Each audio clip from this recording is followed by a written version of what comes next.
ጊዮን ነው። ጊዮን የሚለው ቃል የግዕዝ ሲሆን በዕብራይስጥ ጊዮን ድምፁ እንደ ነጎድጓድ መሆኑን ለማመላከት የሚጠቀሙበት ነው።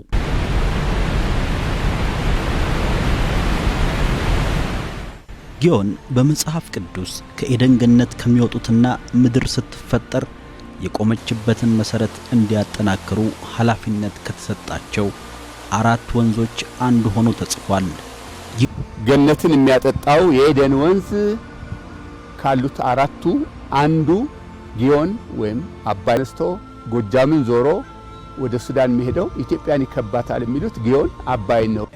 የአባይ ወንዝ ከ9 ክልሎቻችን በአሁኑ ወቅት 6ቱን ክልሎቻችንን ያቋርጣል። 45000 ሜጋዋት ኃይል ለማመንጨት አለኝታለን እንላለን፣ አቅም አለን እንላለን። ከዛው 30000 ሜጋዋቱ የአባይ ተፋሰስ ውስጥ ነው ያለው። ካለን የመስኖ ሀብት ውስጥ 2/3ኛው አባይ ውስጥ ነው ያለው። ካለን ህዝብ ውስጥ ወደ 45 ሚሊዮን የሚሆን ህዝብ በቀጥታ በተፋሰሱ ነው የሚኖረው። የቆዳ ስፋታችን አጠቃላይ 1/3ኛው አባይ ተፋሰስ ውስጥ ነው ያለው። 6ቱን ክልሎች ስናይ ትግራይ፣ አማራ፣ ቤንሻንጉል፣ ኦሮሚያ፣ ደቡብና ጋምቤላ እነዚህ ክልሎች በቀጥታ በእነዚህ ክልሎች የሚኖረውን ህዝብ ስናይ ደግሞ ብዙ የአገሪቱ ግማሽ ያህሉ የውሃ ሀብት የከርሰ ምድር የውሃ ሀብት በተለይ የገጸ ምድር የውሃ ሀብት ወደ 54.5 ቢሊዮን ሜትር ኪዩብ ማለት ነው። የአገሪቱ ወደ 122 ቢሊዮን ሜትር ኪዩብ እንዳላት ነው እስካሁን ባለው መረጃ የሚገመተው። ከዚህ ውስጥ ወደ 54.5 ቢሊዮን ሜትር ኪዩብ አባይ ተፋሰስ ውስጥ ነው የሚገኘው። የማለት ግማሽ ያህሉ እንግዲህ ምን ያህል ሰፊ እንደሆነ የምታዩት 16 ንዑስ ተፋሰሶች ናቸው ያሉት። ዋና ዋናዎቹን ለመጥቀስ ጣና ንዑስ ተፋሰስ አለ፣ ሰሜን ጎጃም፣ ደቡብ ጎጃም፣ በሽሎ፣ ጀማ፣ ጉደር፣ ፊንጫ፣ አንገር፣ ደዴሳ፣ ዳቡስ የምንላቸው ትላልቆቹ ናቸውና ወደ 16 ንዑስ ተፋሰሶች ናቸው ያሉት። ሁሉም ተፋሰሶች እንደ አካባቢያቸው በጣም የመልማት አቅምና ፖቴንሻል ያላቸው ናቸው። አባይን ወንዝ ከሁለት የተለያዩ ምንጮች የሚነሱት ጥቁር አባይና ነጭ አባይ ውህደት ከፈጠሩ በኋላ ናይል በሚል መጠሪያ ዓለም ያውቀዋል።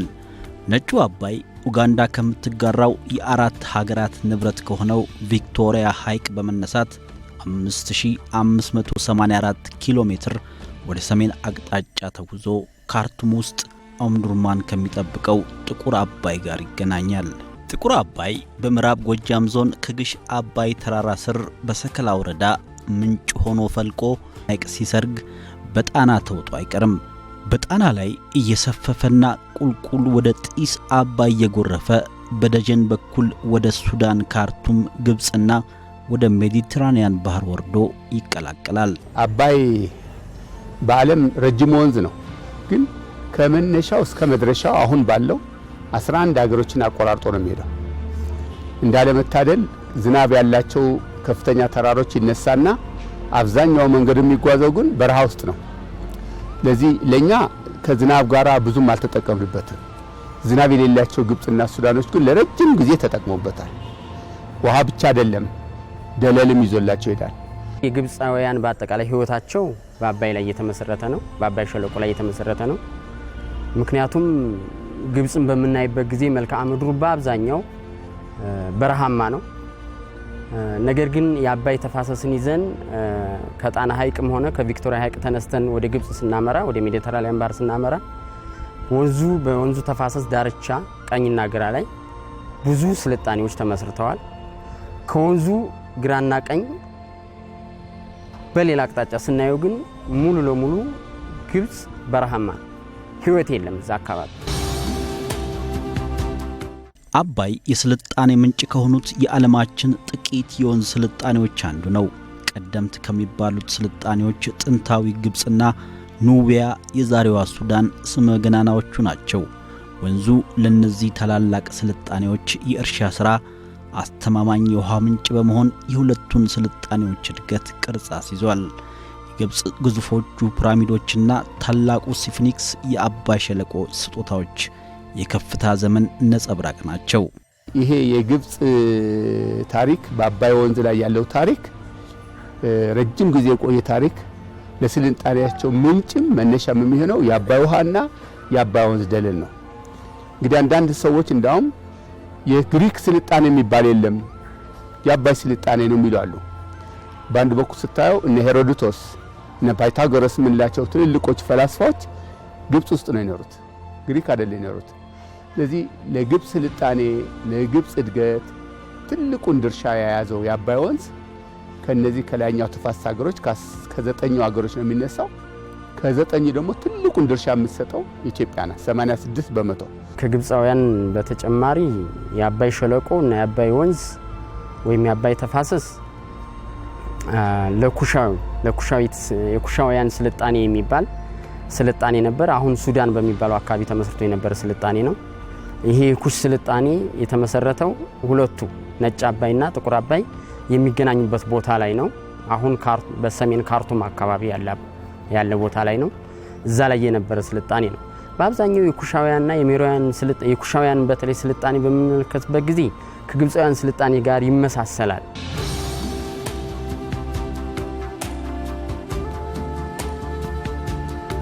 ከነዚህ ስልጣኔዎች በተጓዳኝ እንደ ሜሮኤ፣ ዳግሪት፣ አክሱም፣ ኩሽና ሌሎችም ስልጣኔዎች በየዘመኑ ተነስተዋል።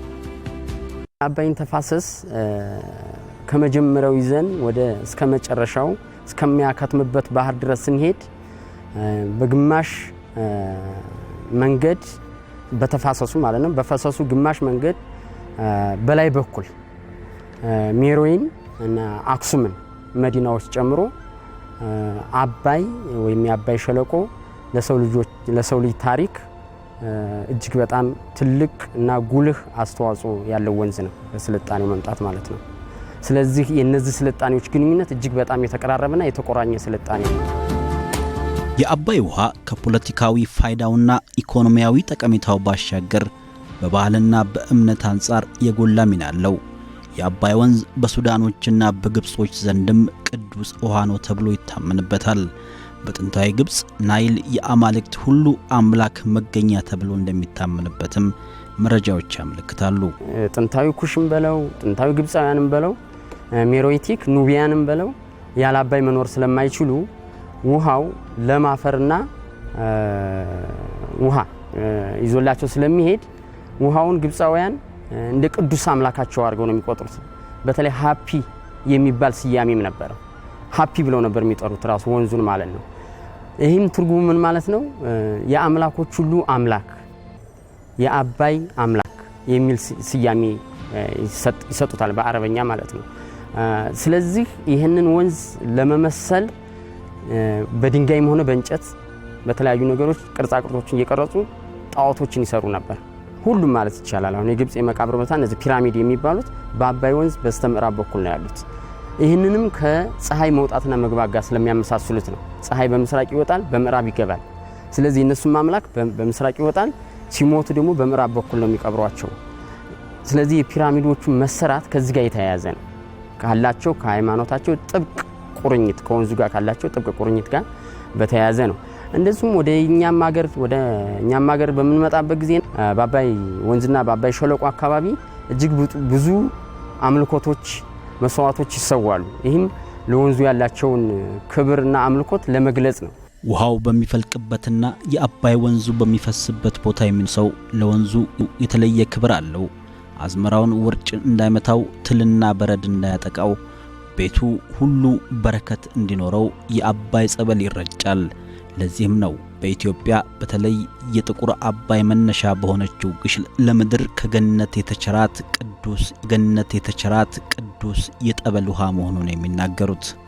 እዚያውን ፈለገ ግዮን መጥተው የሚፈወሱት በሽታዎች በዓለም ያሉት በሙሉ ከጥምሮ ከጥቃቅን በሽታዎች እስከ ትልቁ ወሪያ የቴ በሴዳይ ካካመት እህል በቡቃያ ጊዜ ውርጭ እንዳይመታው፣ ተባይ እንዳያበላሸው፣ በረከት እንዲኖረው ውሃ ይረጫል። ግን በመስኖ እርሻ አይጠቀምበት። ከብቶች እንዳይታመሙ፣ መሃን ሴቶች እንዲወልዱ ጸበል ነው እየተባለን እንጠቀምበታለን። ግን ለመስኖ እርሻ ግን አንጠቀምበት።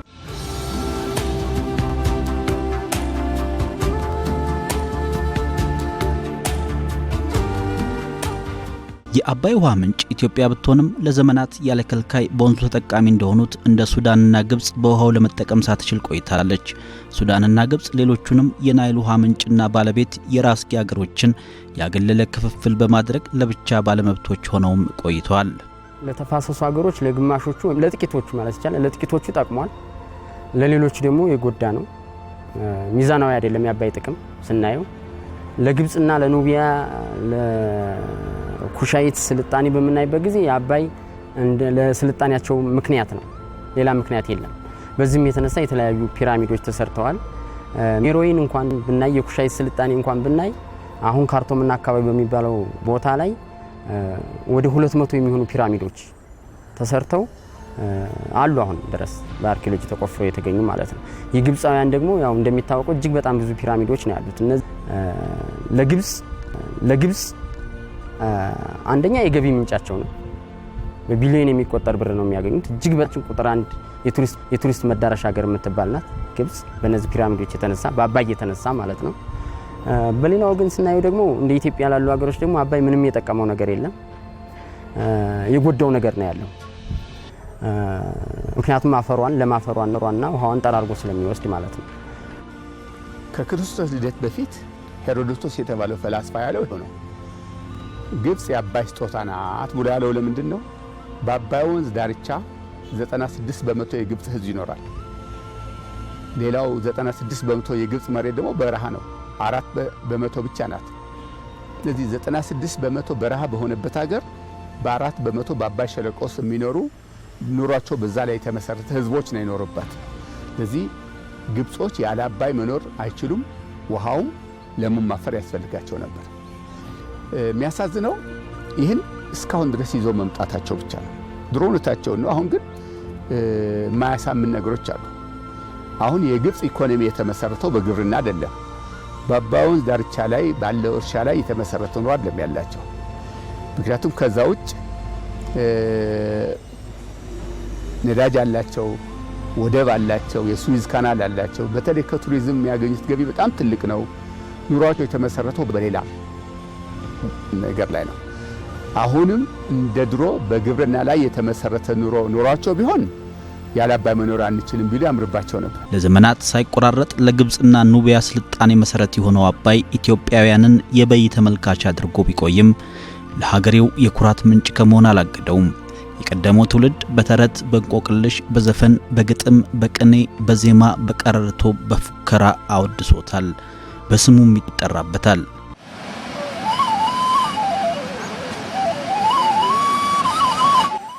እረኛው ዋስንቱ ያለ ተማጥኖውን፣ ምስጋናውን፣ ምኞቱንና ጠጠቱን ለአባይ ሲያወጋው ኖሯል። ባለቅኔው ስንኝ አሰናርቶ ዜማ ቀምሮ ለአባይ ቅኔ ያወርዶለታል። በዚህም አባይ ለሀገራችን ስነ ጽሑፍ እድገትም የበኩሉን ተወጥቷል ማለት አወድሶ እንዲህም ወርፎታል። በመመለክ በመመስገን ጽላትሽ ከዘመን ዘመን ባዝርዕትሽ አበክቴሽ ሲታጠን አቤት አባይ ላንቺ መገን እያለ ገመናነቱን ይገልጥበታል። አንዳንድ ጸሐፊዎች እንደሚሉት አባይ ትልቅ የአባቶች አባት እንደዛ አይነት ስያሜ ይሰጡ። አሁን አንተ እንዳልከው ደግሞ የተቆጩ ሰዎች በተለይ ኢትዮጵያኖች የተናደዱ ሰዎች በአባይ ተስፋ የቆረጡ ሰዎች ደግሞ አባይ የሚለውን በግዕዝ ላላ አድርገው አባይ ይሉታል። ውሸታም፣ ለኛም የማይጠቅም እርባና የሌለው ለማለት ነው። ይህ ምንድነው የሚያሳየው ዘንድ በኢትዮጵያኖች ዘንድ እጅግ በጣም ከፍተኛ ቁጭት እንዳለ ነው የሚያሳየን። እጅግ ተቆጥተው የአባይ ውሃ እያዋጣን 1% እንኳን ሳንጠቀም መኖራችን ቁጭት ፈጥሯል። ምንም አልቆጨንም ነበር። ምክንያቱም ያለን የዝናብ ውሃ በቂ ነበር፣ የነበረን ህዝብ ትንሽ ነበር። የዓለም የአየር ንብረት ለውጥም አልነበረም፣ ድርቅም አይደጋገምም ነበር። አሁን ግን ያ ነገር ተለውጧል። ህዝባችን በዝቷል። የዓለም የአየር ንብረት ተለውጧል። ተጨማሪ ውሃ ከዝናብ በላይ ያስፈልገናል። ስለዚህ ህዝባችን የሚጠቅም ስራ አሁን በወንዞቻችን ላይ ማልማት የግድ ሆኗል። ስለዚህ ይሄ ተለውጧል። እንደ ድሮ በዝናብ ውሃ ላይ ጥገኝነት ኖረን አይችልም። ስለዚህ እኛ የተራረብን በ76 እኮ ከ1.2 ሚሊዮን በላይ ሰዎች በድርቅና ረሃብ ሞቷል ኢትዮጵያ ውስጥ። 123 ቢሊዮን ኪቢክ ሜትር በአፍሪካ ሁለተኛው ትልቁ የውሃ ሀብት ያላት ሀገር 1.2 ሚሊዮን ሰው ሲሞት ከ30 በላይ የድርቅ ዓመታት ሲደጋገሙበት እነሱ የድርቅና የረሃብ ታሪክ ኖሯቸው ያቀም ግብጾች። ስለዚህ ይሄ ያስቆጫል በጣም። አባይ ያላቃጠለው የለም የመለያየት ምሳሌም ሆኖ በስነ ቃሎቻችን ነግሶ ቆይቷል። አባይ ወዲያ ማዶ ዘመድ አለኝ ዳይቶ ስንት ዓመት ተጉዞ ከዚህ የደረሰው ጊዮን ስረ ብዙ አባይ ስመ ብዙ ናይል ገጸ ብዙ የፈለቀበቱን የቃል ኪዳን ስሩን መሬቱን ፈንቅሎ ጥቁር አፈር አዝሎ ሀገር አንጠልጥሎ ውሃና አፈር ጭኖ ከሰው ቋት ማፍሰሱን የወንዝ እንባ ሆኖ ሀገር ማስለቀሱን በሐዘን በቁጭት የሀገር ፊት መጥበሱን አንጀት መበጠሱን በአገር ግፍ መዋሉን መበደሉን ትቶ ባለፈ ተግባሩ በጎደፈ ስሙ አፍሮ ተጸጽቶ በጊዜ ንስሐ ከዘመናት መርገምት ከበደሉ ነጽቶ ከቆየ ልማዱ ከኖረ ምግባሩ ከባህሪው ወጥቶ ውሃነቱን ትቶ ወንዝነቱ ቀርቶ እንዳንዳች ምትሃት ከቃል ኪዳን ስሩ እየተመዘዘ በአንድ የመንፈስ ግለት በአንድ የስሜት ሲቃ ሀገር ጫፍ እስከ ጫፍ ሰቅዞ እየያዘ ትውልድን ከታሪክ ታሪክን ከሀገር ስቦ እያዋደደ አስማምቶ እያሰረ ስሩ የጠለቀ ግብሩ የረቀቀ ውሉ የጠበቀ አባይ ሐረግ ሆነ ከደም የወፈረ። እስካሁን ከላይ ያየናቸው ግጥሞችና ዘፈኖች ቁጭትንና ብሶትን አለመስማማትን መጥራትን የሚገልጹ ናቸው። የገነት ማስረሻ ዜማ ግን ለየት ይላል። ምንም ቅኔ የለውም። ግልጽ ያለ መልእክት ነው። ግልጽ ያለ ጥሪ።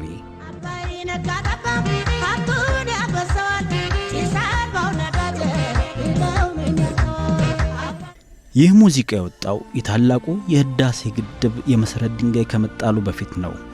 የጣና በለስ ኃይል ማመንጫ ከተገነባ ማግስት የናይል ተፋሰስ ትብብር ስምምነት ማዕቀፍ ጉዳይ በጦዘበት ሰሞን ገነት ማስረሻ በዚህ ለኢትዮጵያ ምን እንደሆነ ከፍ ሲልም ለተፋሰሱ ሀገራት ምን ማድረግ እንደሚችልና እንዴት እንደሚበቃ የሰላም ዋስትና እንደሚሆንም ትገልጻለች። እንኳን ለኛ ቀርቶ ለሰውም ይተርፋል ጭስ አልባው ነዳጄ ብለው ምን ያንሰዋል።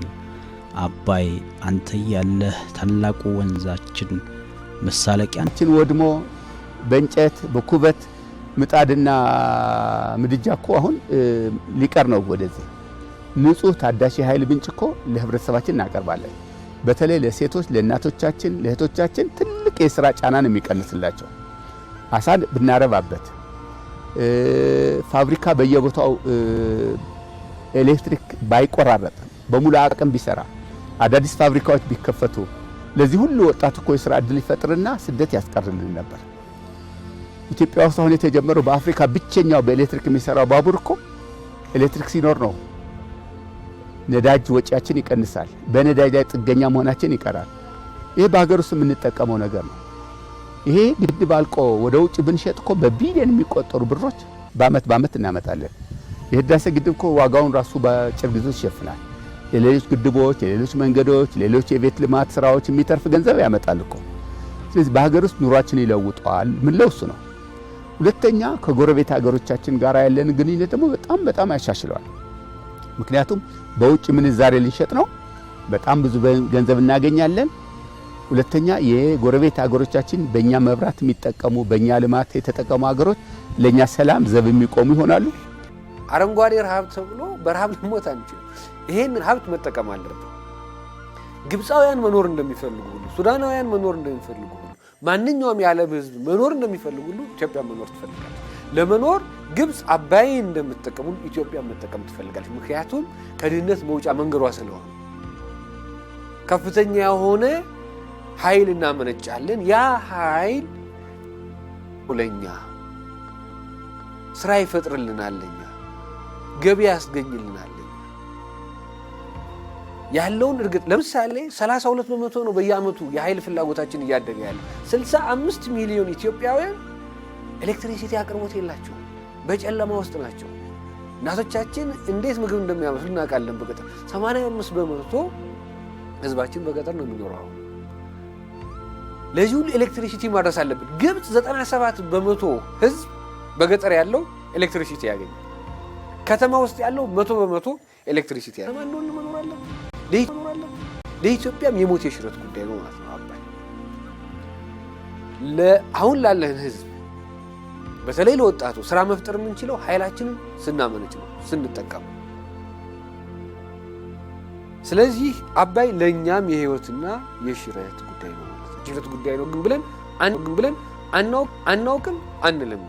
አባይ እኛ የምንለው የጋራ ነው፣ በጋራ እንጠቀምበት የሚል ጣሚ ጌትነት ነውም የጊዮንን ውስጥ ልብ ቤቱን መመልከት መጀመሩን መጸጸቱን እንዲህ በሰውኛ ያዋዛ ይገልጿል። ጸጸቱን ተከትሎም ጥልቅ ስርነቱንና ከደም ወፈሩን ይናገራል። ከሀገሩ ቆመ፣ ካፈሩ መከረ፣ ከራሱ ታረቀ፣ ከወገኑ አደረ። ይሄው ከዓይናችን ስር ዜማና ቅኝቱ ረገዳ ምቱ ከጊዜ ከትውልድ ከሀቅ የሰመረ ሀገር እንደ ነዶ ባንድ ልብ ያሰረ ከእውነት የነጠረ ከእምነት የጠጠረ አባይ ሐረግ ሆነ ከደም የወፈረ። እናም አደራህን እንግዲህ ሀገሬ አማራ፣ ኦሮሞ፣ ሶማሌ፣ አፋር ሆንክ ትግሬ፣ ወላይታ፣ ከፋ፣ ቤኒሻንጉል፣ ኮንሶ፣ ጋምቤላ፣ ሐረሬ የአንድ ወንዝ ልጅ ሁሉ ይህን የአባይ ሐረግ ከእምነት ጋር ቋጥረህ ከጋራ አንገት መድፋት፣ ከጋራ መሳቀቅ፣ ከጋራ ፍረት ወጥተህ በያለበቱ በያለማቱ ጥግ ባንተነት ኮርተህ አንተ ማነህ ሲሉህ ከወዴት በሙሉ ራስነት አንገትህን አቅምተህ ድምፅህን ነፍተህ የአባይ ልጅ ነኝ እኔ ጦቢያ ናት ሀገሬ በላፍህን ሞልተህ። ከመጋቢት 24 ቀን 2003 ዓመተ ምህረት ጀምሮ የነበረው የአባይ ታሪክ ያው ተቀይሯል። አገራችንን ወደ ተለየ ያደረሰልን ሁላችንም ደግሞ የኢትዮጵያን ብሔሮች ብሔረሰቦችና ህዝቦች ውጭ የሚኖሩ ወገኖች ትውልደ ኢትዮጵያን ጭምር ደግሞ ወደ ላቀ አስተሳሰብ ከፍ ያደረገልን ቀን ነው። ታላቁ የኢትዮጵያ ህዳሴ ግድብ ፕሮጀክት የዘመኑ ትልቁ ስጦታችን ነው የምንለው።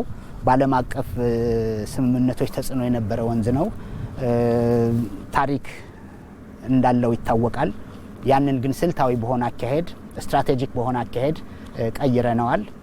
ያንን ታሪክ ሌሎችንም ተጠቃሚ በሚያደርግ ሁኔታ በመልካም ሁኔታ አስተጋብተነዋል። በጽናት እያስቀጠልን ነው። ስለዚህ ይሄንን ዳር ማድረስ የሁላችንም በዚህ ዘመን ያለን ትውልዶች ትልቅ አደራ ነው።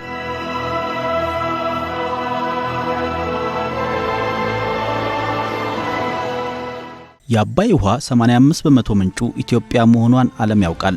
ወንዙን በጋራ መጠቀም ኢትዮጵያን ጨምሮ አብዛኛው የተፋሰሱ ሀገራት የደረሱበት ድምዳሜ ዘመኑ የሚፈቅደው በሳል አቋም ነው። ቀን ከሌት ያለማቋረጥ የሚገነባው የታላቁ ህዳሴ ኃይል ማመንጫ ግድብ ግንባታ ከ60 በመቶ በላይ መጠናቀቁ ለዘመኑ ትውልድ ታላቅ ሀገራዊ ስኬትና ድል ነው። የቀደመው ትውልድ የታሪክ፣ የእምነት፣ የስልጣኔ፣ የባህልና ኪነ ጥበብ ዱካ የታተመበት የወንዞች ሁሉ አውራ የሆነው አባይ ሚሊዮኖች እጅና ጓንት ሆነው የሚያለሙት ብሎም ለመጪው ትውልድ በኩራት የሚያወርሱት የዛሬው ዘመን አሻራ ነው።